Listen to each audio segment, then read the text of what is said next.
நிற்பதா? ஏற்கனவே திருடிக் கொண்டிருப்பவன் சுதந்திரமாக தடுக்க நாதியற்று மேலும் திருடனாக மென்மேலும் திருடனாக அதிபயங்கர திருடனாக மாறிக்கொண்டிருக்கிறானே.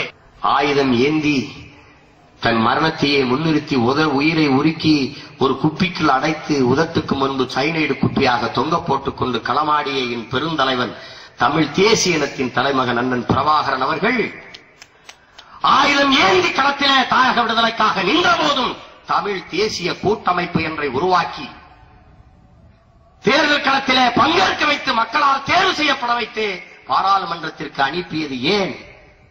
இதற்கு யாருக்காவது பதில் இருந்தால் நாங்கள் தேர்தல் பாதையை தேர்வு செய்வது தவறில்லை என்பது தெரிய வரும். எந்த மொழிவாரி தேசிய இனங்களும் வெறும் ஆயுதம் மட்டும் ஏந்தி விடுதலை அடைந்தது இல்லை. எந்த மொழிவாரி தேசிய இனங்களும் வெறும் அரசியல் மட்டும் ஏந்தி விடுதலை அடைந்ததும் இல்லை.